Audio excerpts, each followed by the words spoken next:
Well.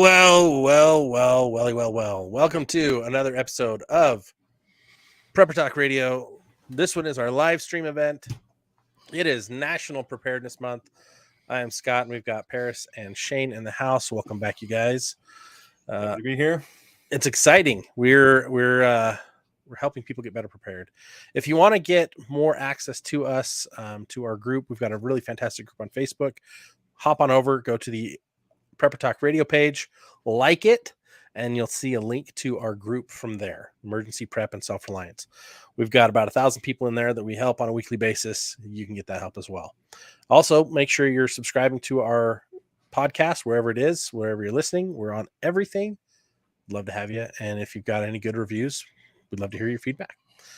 So today, with it being National Preparedness Month, which is kind of awesome. For us, it's Preparedness Month every month. Every so month. I don't know what's so special about it. Every day is a ready day. That's right. And for those of you who are wondering why Paris isn't talking, is he's mad at us and doesn't want to say anything. No, I do. No, we're just giving him a hard time. But we want to thank you guys for whoever's joined us in our live streams. We're here to help. We're here to encourage and promote preparedness every way we can. This episode, for those of you guys who are new to what we're doing, it's all about being more self-reliant, simplifying your life, de-stressing, decluttering your life. And this episode's all about the hacks, the tricks, the things that help simplify for us, the mindset. We're going to answer your questions as we go, but we also want to talk about some things to think about with this being National Preparedness Month.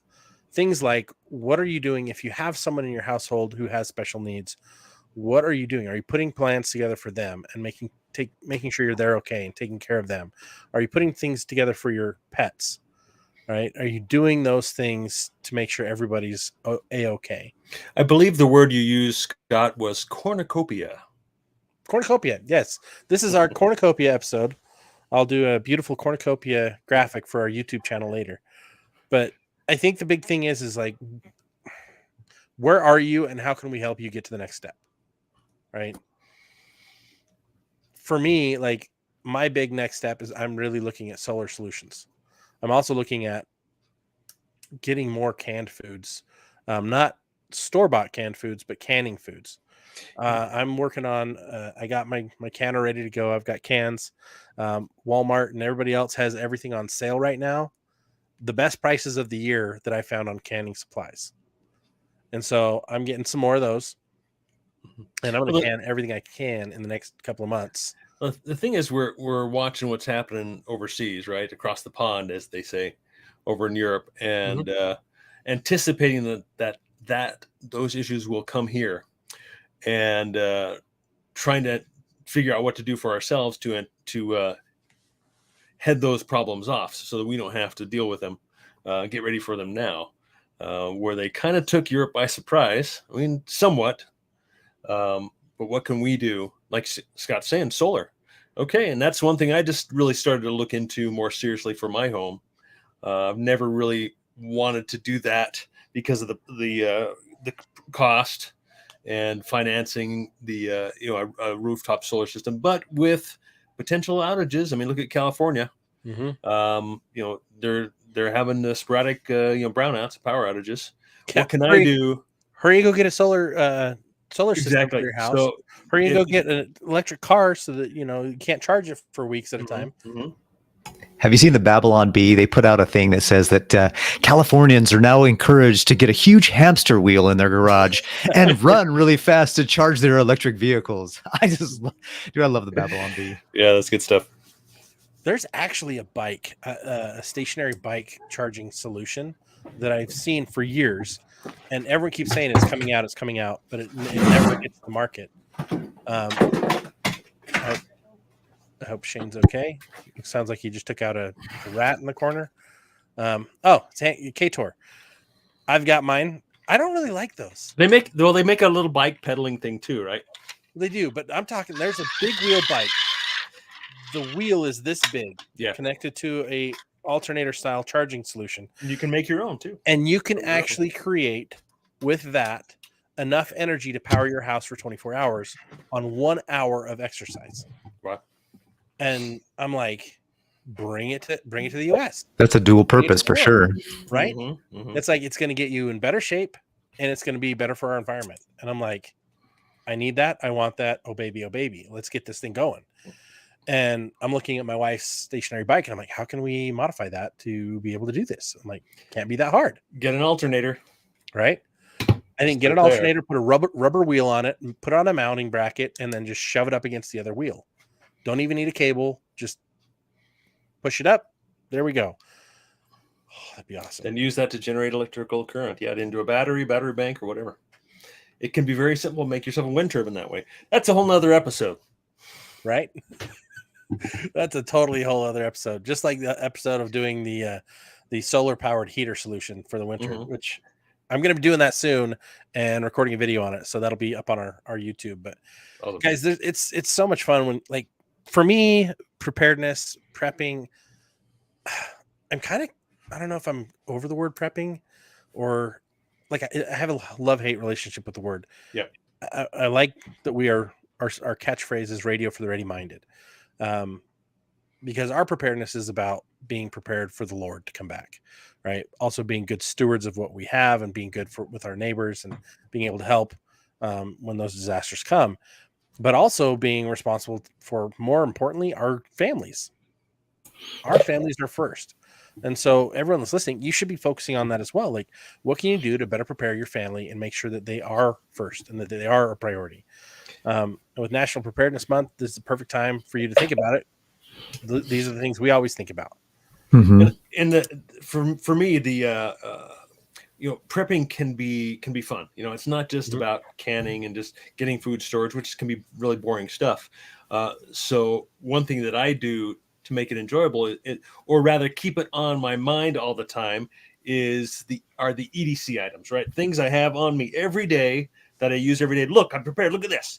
And then I can show off, like, hey, does somebody have some? Yep, I got scissors. I got a knife here. I got a flashlight. What do you need?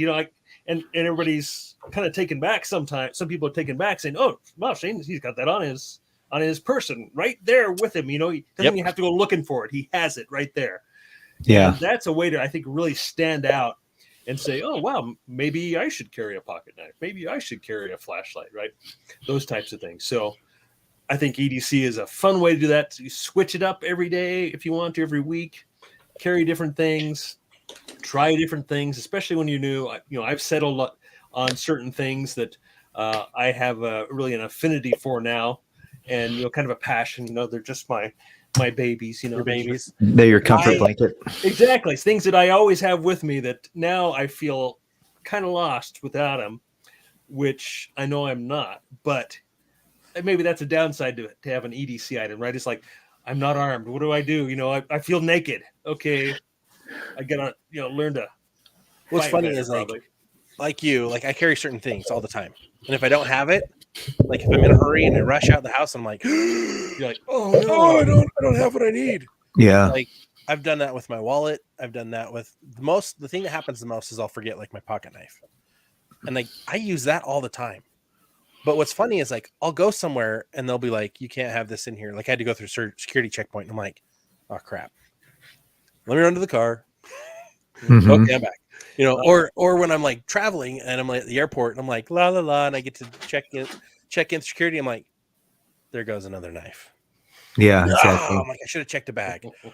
But it's just it's one of my flaws. Like, I'll forget those things. So I've probably spent way too much money on knives, but like I've got ones that I love, and it's funny because losing my last Kershaw got me to this new Kershaw, and it's bigger, it's easier to hold, and I like it even more, which is funny, than the smaller one that I had before that was awesome, and I loved it. But I don't know. As you play with different things and test different things out, like, you get to the things you like, and you get more of those as you grow. Yeah, I have my pocket knife is one of those rescue knives. It's one of those ones that has the little tip on the end that can break glass, and then it's got a little razor blade thingamajiggy for cutting a seatbelt. And you can get away with a little bit bigger knife if you actually have this kind of a rescue resources on it, because I know I remember when I lived in California, one of the things that I was worried about is that you can only have a certain number of inches of a knife, or otherwise you're in big trouble.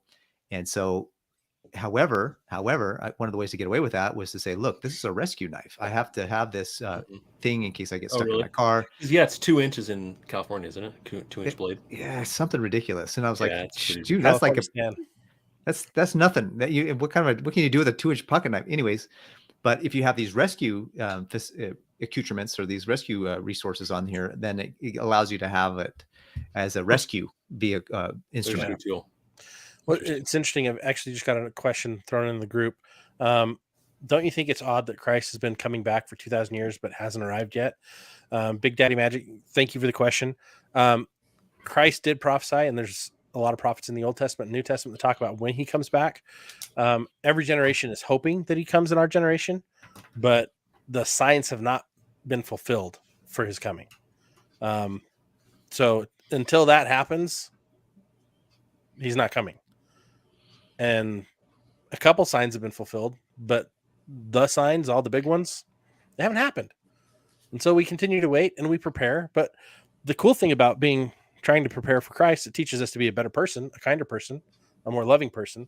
But I think even in addition to that is as we become self-reliant or try to become self-reliant, we prioritize things that matter more in life, such as, growing a garden, creating a sustainable solution.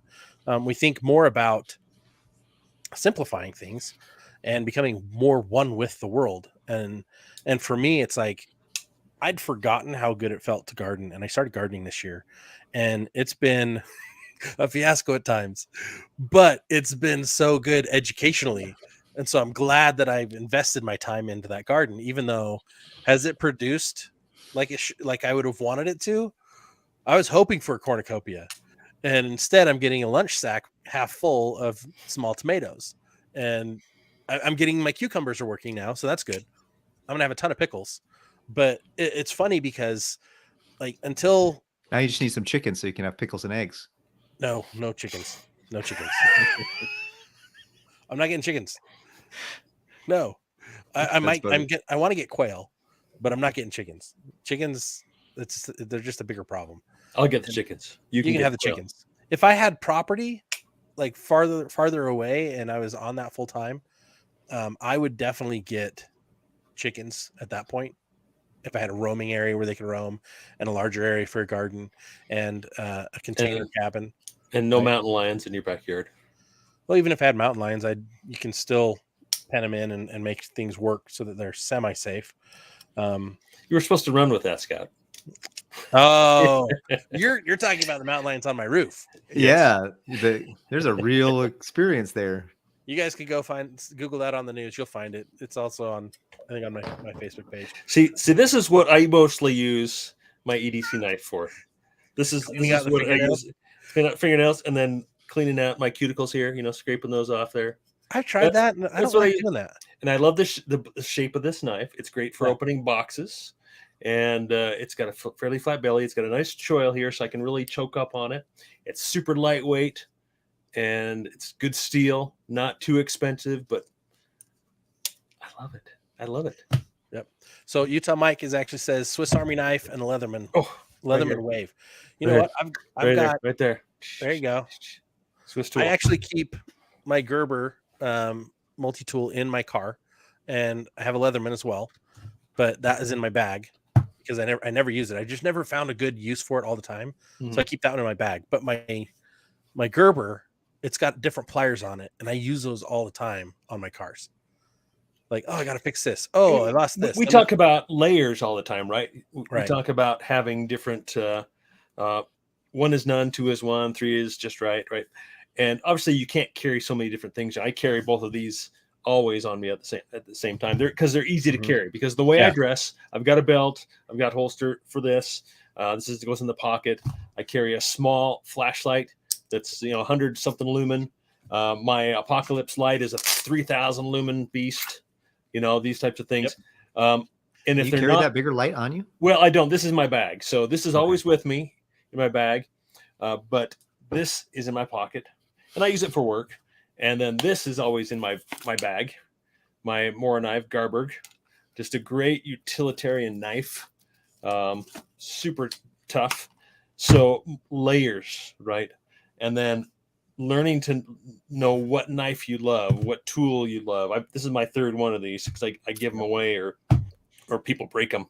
And then, which fixed blade knife works best for you, because there's so many to choose from.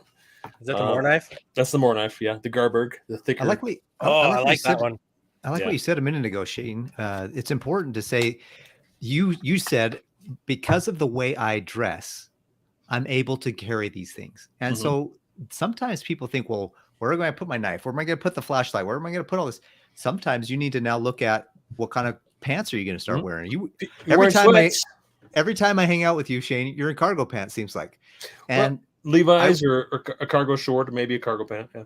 I started buying those too with more pockets. They give me more room to do that kind of thing, and have the ability to, like you're saying, you have a belt that you wear that gives you that gives you the ability to put more weight on your pants and not have them fall down. Keeps your pants up legitimately. Yep. And so it's important to think about, hey, wait a minute, if I'm going to have these items on my body, I also need to have the clothes that go with them. And so your wardrobe might change a little bit too. And so that's just something to think about. No, that's something I have to buy my pants a little bit larger to fit my concealed carry inside. I've got the belts, the shirts that are a little bit longer to cover a little better, right? I don't usually tuck in for obvious reasons, but you got to adjust things. And a lot of people are not willing to make those changes. Like, I'm too comfortable in my sweats or in these particular shorts that have a drawstring and don't accept a belt. All my shorts have to be able to accept a belt in there, right? Otherwise, I don't wear them unless I'm just hiking, right? Unless it's hiking with a backpack. Well, what's funny is, like, you mentioned layers, right? And I think better than I do, you think of the layers and how they can help with different things a little bit better than most. Like, what's on you as a layer. We really need to publish our book, but the Ready Radius is like, what's on you, what's in your brain first, what's on you, what skills you have, right? What you can carry with you, and changing how you dress helps that, right? But like going to the gym, if I'm going to the gym, does it make sense to carry there, concealed carry? Like, depends on your clothes, right? Because you never know what stupid people are going to do, right? And so you have to be cognizant of your places that you go, how you dress, what you do. And it's like, number one, going back to security, is making sure that you're not a target, right? Making sure that whatever you may have on you or however you're dressing doesn't bring more attention to you. It brings less attention to you. Yeah. I think people would think I'm crazy, where I get out of bed, get dressed, firearm, all these things go on me. And I'm mowing the lawn, I'm still carrying. I'm doing the dishes, I still got everything on me, right? I go to the grocery store. I could even go to the gym and still carry most everything I have, and it wouldn't interfere, because I know how to carry it, I know how to conceal it, and it does not get in the way. And I think most people think, they don't even want to have a bunch of keys in their pocket, let alone change. Yep. There you go. Yeah, your flashlight, your phone, and that's another EDC thing. Is you got your phone. That's a great EDC item. Other than the government can track you wherever you go. And my second option is the ham radio. Love this thing. This little ICOM. It's called the IC V86. It's ruggedized. It's water resistant. This is my layers, right? First layer, second layer. And then I've got one in my car for my third layer. You said ruggedized? Is that ruggedized? So it's and this phone is a ruggedized phone as well. It's you can see it's quite a bit thicker. It's actually waterproof as is without a case. And I chose to get a more durable, larger, heavier, bulkier, less convenient phone because it's more durable, rather than just a small, flimsy type iPhone that you drop and it's gonna break. But the other thing is, this is what I use. My case, like, I'm always thinking about my cases, like, what can I do to better protect my phone, better protect myself? And I'm like, I get battery extenders. Every one of my cases is an extra battery. Nice. So that I never have to worry if the power's gone out. My flashlight is also my iPhone, right? Yep. So boom, there we go. And it's a basic, but that's to get me to my other flashlights that have higher lumens. Yep. Yeah, and this phone came with an extra battery as well that I carry in my bag that I can always just slap in there. So Oh, so You know, that's there are lots of reasons legit. I buy things. It's not just because they're lightweight or convenient. It's because they serve a purpose, right? And people think I'm crazy because I carry a full size pistol. I mean, this thing is 4-inch. that is a full size. training like this. Exactly. It's This is also a training gun. training. It's But not it's full real. size. It's full size. It's not a pocket pistol, a 380. It's not a small pistol. I carry the biggest thing I can possibly carry. And for me, even a subcompact is as small as I will go. And if we're talking gun talk, you should know what that means. We won't get into that, but there's subcompact, compact, and then full size. I'll carry the full size as much as I can, but subcompact is the smallest. And then pocket pistols, I don't even entertain, taking one of those, carrying one of those. But those are my layers. Again, my layers. I know we've had arguments over this in the past. They've always been fun, but a Ruger LC9, what would you classify that as? I would consider that a pocket pistol. And what does it mean to make it? What's a pocket pistol? Well, the pocket pistol is a much smaller frame, and it's really about the frame size. So compared to a full size, compared to a subcompact, the frame is the same. Compact has a shorter grip, it has a shorter barrel, so it makes it easier to conceal. Your entire hand will not fit on the grip of a compact pistol, but this is a full size handle, and the reason why is because you can manipulate it all the same, right? Being a full size, whereas a smaller pistol, they're harder to manipulate, they're harder to aim. They don't have as much range. It takes more practice to, I guess, hit your target at a longer distance. They're just not as accurate. And if you have a jam or if you have an issue with it, they're not as easy to manipulate and clear jams and so forth, or to train with. And really not as fun to shoot either, right? You're shooting a 9mm in a small platform. It's not going to be very comfortable to shoot. It's going to be a little bit painful. And so what's the difference then between the subcompact and the pocket pistol? I was going to bring them out, but I really don't want to show the world all my guns. Yeah. But literally a pocket pistol, you're talking probably this size, very small. Okay, so a Ruger LC9 is still a subcompact. Well, it's also slimmer. It's also slimmer too, right? According to the manufacturer, it's classified as subcompact, but it's a very slim, just barely slim. And for me, and that's in my hands and the way it fits me, too small for me. And we've talked about this plenty, Scott. I know. I just love bringing it up because you get on my case. Do. And I love that. It makes me I've feel better owned about so myself. many different handguns. This is what I've settled on. I figure this will what works for me. Mm-hmm. I don't want to push on anybody else, but I love my platforms, and I will advocate for them. What's that small flashlight? What's that small flashlight you had? Yeah, this one is a Streamlight. It's a little USB charged, rechargeable. I love the rechargeable ones because I use them enough to where, this is rechargeable as well. This has glass breaker tips as well as the defensive. What do you call the front of the flashlight here for striking with? Tactical. Yeah, it's tactical. Plus, it has one thing I really love about a tactical flashlight is the momentary switch. You just press it lightly and it goes on and off. You don't have to click it on, click it off. It has a momentary switch. You don't have to make any noise. And also, where you are. If you're searching, if you got your handgun and you're searching, you can search without keeping your light on the whole time and making yourself a target, right? If you can flash here, check here, check there, you're less of a target. You attract less attention. So that momentary switch, I think, is really important. And then, of course, the more lumens, the more of a defensive tool it is, because you can actually just incapacitate someone with lumens directly to their eyes. Over 800 to 1,000 lumens really will incapacitate somebody for a short amount of time. So those are my little tools. Another little tool I just love to death, because I am ocularly challenged. I love this little monocular. And so low light, I have trouble seeing, and then distance. This is just a great little tool. It's small. It's always in my vehicle or in my bag. And if you can see danger coming off from a distance, you're have more of an advantage. So that's something I have with me all the time as well. Yeah, that's cool. But monocular or binocular? The other one would be fine. Well, monocular is just smaller. It's easier to carry around. It takes up less space. And it's only one. It's just one. It's like a telescope. One optic. Just one optic. One mono. whereas a Yeah, exactly. binocular is 2, Monocular. 1 for each eye. Exactly. So just smaller. That's the main reason. And then another EDC thing I love are my watches, right? This is my EDC. It's a solar watch, and so I never have to charge it. It is also Nice. radio controlled, so I never have to set it. It's always accurate.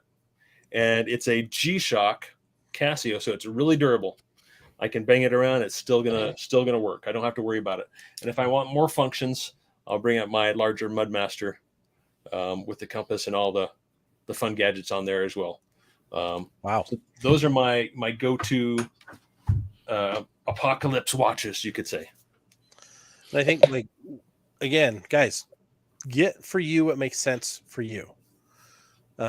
Use what makes sense for you to use. Like, it goes back to I think the best preppers are the brand new moms. You look at their backpack, you look at their diaper bag, they're stocked for days, right? Mhm. Have the redundancies, have the layers of things, like extra stuff in your car. With this being Preparedness Month, make sure you've got flares. Make sure you've got a fully pumped up spare tire, and that your jack is fully there, right? Check on the things that you have to make sure everything's still there if it's something you don't use all the time. I look at this like every September to October is when I review and renew all of my bags. I double check everything, make sure everything is still good. If it's expiring soon, it comes out and gets eaten. If it's not, and it's good for a while, I leave it in there. But it's coming down to make sure that you're always checking on the things you have. I do that every April and every October. National Preparedness Month is great because it's a good reminder, like, hey, it's time to go double check all your stuff. Double check your layers, double check the things that maybe you need to pay a little more attention to. Check your first aid kits, check your medications. Are those things expiring soon? Are they already expired? Because some bandage systems, they go bad. So if they go bad, stop buying those ones. Or you've used a lot of them and you haven't restocked it yet. Go restock it. You don't want to open up your first aid kit and the Band-Aids are like brutally falling apart and you're like, crap, I should have changed these out a long time ago. I think another good thing to do is there's a lot of people moving around these days, different states, different places, what housing markets moving around. And so you might have moved from an earthquake zone into a flood zone. And so you might have emergency preps for earthquakes, but now you need to have emergency preps for floods, or maybe vice versa. Maybe you move from a flood zone into a earthquake zone. Yep. So it's important to kind of get an idea, maybe go to your city website and see what zones are going on, what things are happening in your area, the area that you just moved into, and be prepared for whatever natural disaster might come in that area. And so National Emergency Preparedness Month is really kind of designed to help people. And I think FEMA, ready.gov, all these places put this on. And not to get into what we feel about FEMA and what they're really doing, but anyways, the point is that they want to help us be more prepared for these natural disasters. But the reality is that this stuff helps us prepare for life's scenarios. And so definitely have that baseline foundational level of, hey, am I in a flood zone? Do I have tornadoes? Do I have hurricanes? I mean, do I live in Florida? Do I live in the Midwest? Like what's logistically and realistically going to happen in your area? Right. List out maybe 5 or 10 things, that natural disasters that could happen in your area. And then just have a little bit of backup plan on what might happen. Because remember a couple of episodes we talked about what happened in Kentucky. That lady was like, we're not even in a flood zone and we had a flood. And so there's some weird things going on in the natural disaster arena these days. And so there really are. Just be prepared and ready. Everything is wackadoo. And the more you can be prepared generally, the better off you're going to be. Like, expect the unexpected, so much so that, oh, okay, we have a flood. Here's what we do if we have a flood, right? We had flooding the other day in our house. It was fun. And by fun, I mean it sucked. I mean, not fun. We had so much water coming in, and we're not in a flood zone. We're halfway up a mountain. We had so much water hitting the roof and coming off the roof in such a short amount of time that it pooled up, got to the foundation, went down, and crept up underneath the floor and came in. Oh, dang. So it was a little tiny bit of water, but it was enough to disrupt things for a few days. Pull the carpet and pad back, dry it all out, make sure that everything is good and sanitized so that we don't have an issue. So sometimes things will happen. And guess what? We didn't have to go rent a dryer. Those big giant fans, we didn't have to go rent those. Why? I already have some. Nice. You know what the best fan in my house is that moves the most air? It's those things. Those So air movers. they are fantastic. So to cool our whole house off when it's 100 degrees like it is right now, I kick that thing on at the bottom of the stairs. And in the basement, all the cold air likes to hang out here. And so I kick a lot of that back upstairs, and it's reduced our utility bill. That's a good idea. It's like, boom, done, problem solved. That little thing turns our air conditioning off sometimes during 85, 95 degree weather. At 100, it stays on the whole time, but it keeps everything more comfortable in the house. Utah Mike. I love Mike. He's so awesome. We're going to show this comment. His wife calls his truck his never coming home bag. Right? He can leave. It's one of his protective layers, just like we talk about it, protective layers. You can leave. You can go anywhere you want to. And then Steve on our TikTok's like, hey, guys, I got 9 chickens. You know, going back to Shane's going to have his chickens soon. You know, me, I'm not ready for chickens, mostly because I'm not staying where I am. I'm gonna move eventually. Then I can have chickens when I have a little more space and less mountain lions on the roof. But yeah, like do what works for you where you are. Layer out from there, expand, protect yourself, and have fun doing this, because this is honestly the best hobby anybody can have. Yeah, I think the vehicle is a fantastic layer. You know, that's something I use religiously as one of my like our ready radius, one of our layers. I think you would, if you saw my vehicle, how it's loaded up, you might laugh because of how ridiculous I am. I carry around a folding bike in my vehicle, which is awesome. Among many other things, right? You've got space for that. You've got a way to do that. And so like, do what makes sense for you. Like I always carry really good shoes with me or on me, you know, so that I can get home if I need to. You know, I like to walk around barefoot as much as possible, but if I'm going on a drive, guess what? I've got shoes in the car. If I'm running around flip-flops, I've got shoes in the car. Why? Because I don't want to have to deal with a disaster and be in flip-flops. You know how annoying that is? It's horrible. But I really enjoy wearing flip-flops or being barefoot. So always, always, always take those extra moments to be a little bit more cautious, a little bit more prepared, a little bit more ready. Well, one of the other things I carry in my vehicle is those folding dollies. I have so much stuff in my truck. I don't want to leave much behind. So strap it to that dolly, and it comes with me. On Utah Mike, in winter, he also carries firewood with him. Yeah. What do you think about those those little bars, those emergency bars that they talk about, the lemon bars or whatever? They're keep talking. Yeah, just the ration bars in particular. Yeah, the ration bars. Yeah, I have some of those in my. I have a package of those in each one of my bag and my kid's bag. That's for sure something that we have to just tide us over. It's that one. I think it's probably 5-6 square inches, and it's 4,000 calories in that one package. Yeah, you don't eat them like all. A sugar cookie and yeah. I'm thinking about getting a few more of those because I think those are pretty cool to have. Different brands have different flavors. Some of them have like this lemony flavor, and Uh-huh. I'll be honest, those ones suck. You don't like lemon? These, well, they're like a bitter lemon. It's not like a sweet lemon. Oh, got it. Well, lemons are kind of bitter there, Scott. Yeah, there you go. Yep. This brand is sugar cookie flavored. Yep, that's what I have. And these is it like brown sugar?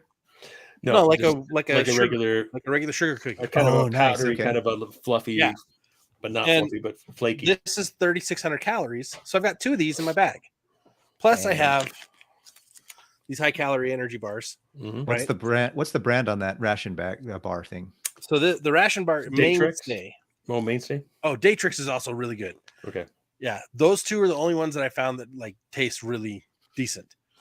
Now you want to have lots of water with these because it's dry, but they get you by. Like a lot of calories in a small plate in a small space. So to stick that in just my backpack, I got my backpack in my truck. If I got to go, backpack on, I got hopefully enough calories to get me good ways down the road. And having a carrier, that's fantastic. Having a little fold out cart that's fantastic. I mean, because you can get a lot more farther. But I also carry about 45 gallons of fuel too. So whenever I go anywhere, I make sure I'm all gassed up, and I make sure I fill up before I get out of range of being able to return. Right. So if I go beyond half a tank away from my home, I make sure I fill up so that I know I can turn around and come back. Yeah. So, and then I have you have- other gas. You have one of those protective coverings over your trunk. A pardon me, tonneau. not trunk. Yeah, over the bed. Yeah, over the bed. And that's important because you don't want to have that stuff just sitting out in the open for anybody to walk by and grab, or, exposed to the elements. Mm-hmm. The last thing you need is that fold out bike. You haven't used it for 3 months and it's all rusted out, and you can't, the chain is like falling off. You're like, dang it. I'm actually considering getting a shell so I can carry more stuff. Nice. I'm sure. Yeah. I bet you would.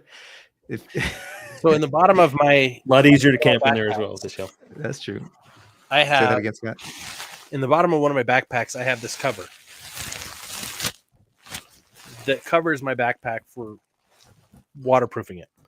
But I can also use this to carry water. I can also strap stuff to it and carry more stuff with my bag. But I also have a poncho that matches this ugly orange that is so durable and sturdy that I've used it for camping as my shelter. It's bigger than me. It's great. So have you seen our logo, Scott? Lots of ugly orange here. Well, this is like brighter. Oh, okay. Uglier. It's like- uglier orange. Uglier orange. It's like Well, that's what orange is highway for, and right? Look at me. Yeah. But and part of the reason, like here's going back on why there's so much orange. First responders, emergency, primarily the search and rescue. What are their colors? Emergency response, it's orange. Mm-hmm. Yeah. Orange band. My drill, orange. Oh, yeah. Hand drill. Hand drill. I bought it. It just happened to be orange, so it's like a nice little thing.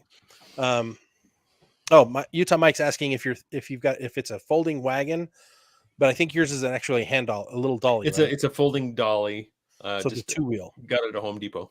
Yep, just 2-wheel folding dolly. Only holds 150, 200 pounds at most, but that's plenty to be able to carry a distance. Which is great. Like we had one and I broke it because I wanted to see how much it could really carry. It said 600 pounds, and I'm like, bull crap. So I tested it. It broke at 280 pounds. I'm supposed to be getting a new one. It hasn't shown up. I need to follow up on that. That's funny. Find what works for you and do that. That's the key. I can tell everybody. There's some wisdom in what you said. You test stuff before you use it. You don't want to break everything you get, but at the same time, you got to test stuff that you're using and make sure that you know what its capacity is, so that you're ready to go and you know what to do. Otherwise, you don't want to break it in the middle of an emergency because you didn't test it and you weren't ready for it. So now you know that thing can only do 280, even when it says more than that. Yeah, 600 pounds, bull garbage. But again, just like the gorilla carts, I've got one, love it. It'll carry 1,200 pounds. When on earth am I going to carry 1,200 pounds in that thing? I've had 300 pounds in it, but I haven't gone any heavier than that. My kids pulled me around in it. I'm 300 pounds. But that was only on flat surface. Like they're too small to try to do anything else.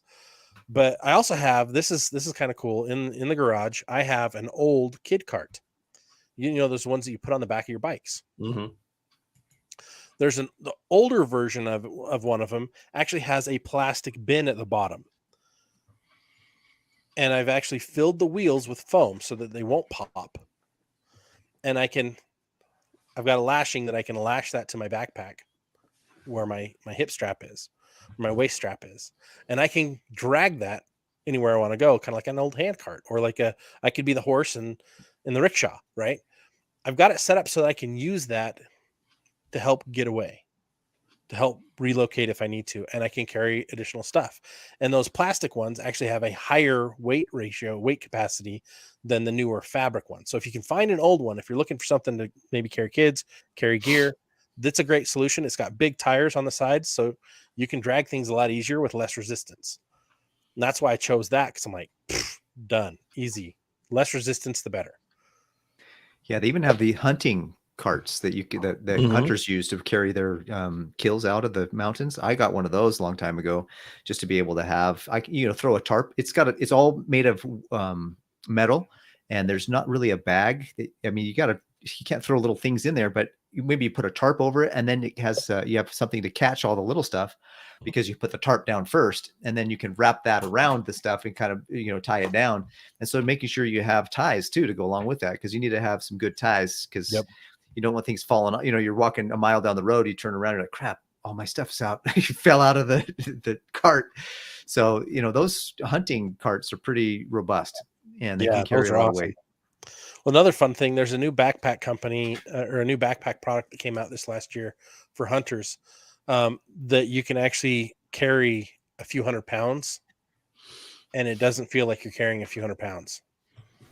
They have these side mount hook systems that latch onto the sides, so the weight doesn't go onto your back, it goes onto your side.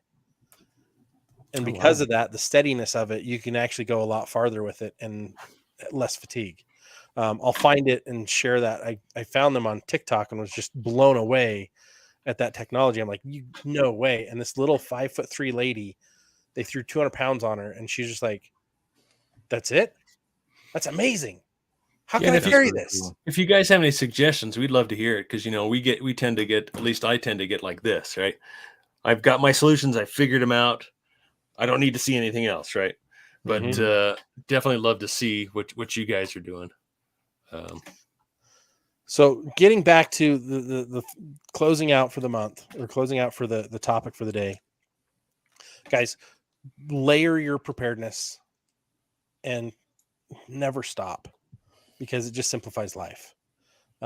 Refresh what you have, rotate through what you're using the most of, always replenish those things. It's easier to stay prepared when you kind of track it, and it doesn't take much time. Once a month, just a quick little check on everything will save you time and money in the long run, and it could save a life. So with that, don't forget to go like and subscribe to all of our stuff. Hit our webpage, preppertalkradio.com, and join the newsletter so we can send you all the cool stuff we find, as well as notify you of all the times we go live. Typically every Thursday night around 5:40 to 6 o'clock p.m. Mountain Time, we'll go live, and you can ask questions live off the cuff, and we'll go through everything with you.